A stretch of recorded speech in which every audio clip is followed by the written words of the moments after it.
A motion has been raised to request the deployment of additional security personnel in Kauro local government in Kaduna State due to the escalating insecurity in the area. Honorable Mukhtar Zakari Chawai, the member representing Kauro Federal Constituency of Kaduna State, speaking with the press, emphasized that despite existing security personnel, including military personnel from Operation Safe Haven, 2 areas remain uncovered, leaving residents vulnerable to attacks. 5. Mr. Speaker, I move that we suspend our relevant rules to enable me to take my motion on the need to deploy more security personnel and equipment to combat the rise of insecurity in Kauru local government of Kaduna State. Question for the deployment of additional security personnel in Kauru local government due to the rise of insecurity. And there's a recent hike in the activities of criminals and bandits, leading to a lot of fatalities, kidnappings, and rustling. And due to that, I felt it is imperative to raise it on the floor as a motion that is urgent, so that due assistance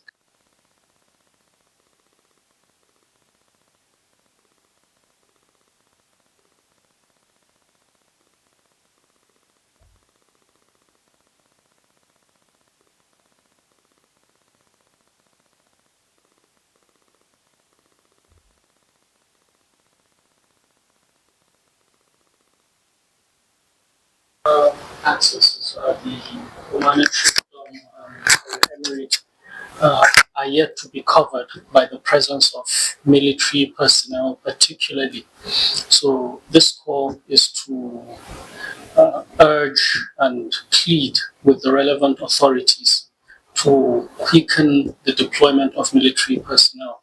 I'm aware that the Chief of Defense Staff, in his magnanimity, has approved forward operating base in the local government, which will aid in the deployment of military personnel to be stationed there at least permanently for a while, contrary to what we've been experiencing, where military personnel and other security personnel will go there, do their operation, and then move out. And after moving out, the criminals now come out and attack people. So with a permanent presence of these personnel, we're hopeful that the activities of the criminals will be stopped. People will be able to return to their homes. People will go about their businesses, from farmers to businessmen to artisans. People will basically go back to their normal lives. Right now, we have refugees all over in the local government because they have moved out of their comfort zones because of what is currently happening. And I must also say that it has been a process that started with all the political office holders in the local government and other various stakeholders in the local government, from the legislative arm to the executive arm. This includes the Member State Assembly, the council chairman, all focusing on this issue and then taking it to the state government through the Commissioner for Internal Security in Kaduna State. This was also taken to the governor, and from there it was taken to the Chief of Defense Staff. And fortunately, I learned we have had that approval. So what is left is now the deployment of the personnel. So this is calling for a quick deployment, because there was an attack yesterday. 3 days ago, there was an attack. So it's something that happens almost on a weekly basis. And any delay in the deployment of this personnel can lead to more casualties. So really, we are grateful to everyone that is involved in all the processes that have taken place. We commend the services of the men of Operation Safe Haven for providing security to the local government, particularly in the Traway axis. We also commend the Chief of Defense Staff and his men in approving the FOBs in our local government, which we think, inshallah, will provide security to the people. And of course, through the channels that we followed, the Commissioner of Internal Security in Kaduna State, all the way to the governor, and which led credence to this approval being given. And of course, I must also say the effort of our distinguished senator, who is representing the Southern Kaduna Senatorial Zone, also has done so much in ensuring this becomes a reality. So it's something that has bothered or is bothering everyone. It is something that we've all come collectively to see how we can find a lasting solution. And I'm praying with this, the deployment of the personnel will be done as soon as possible so that our people will be safe and return to their homes.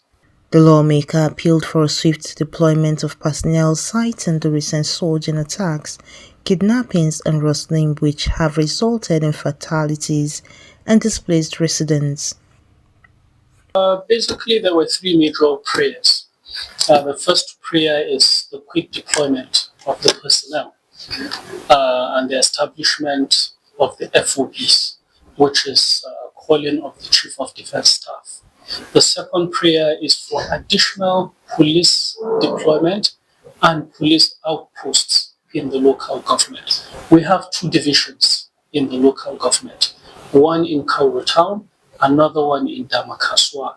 Then we have an outpost in Andaura town. At least these are the ones that easily come to my head. So we're calling on the police to deploy more personnel because it's a big local government.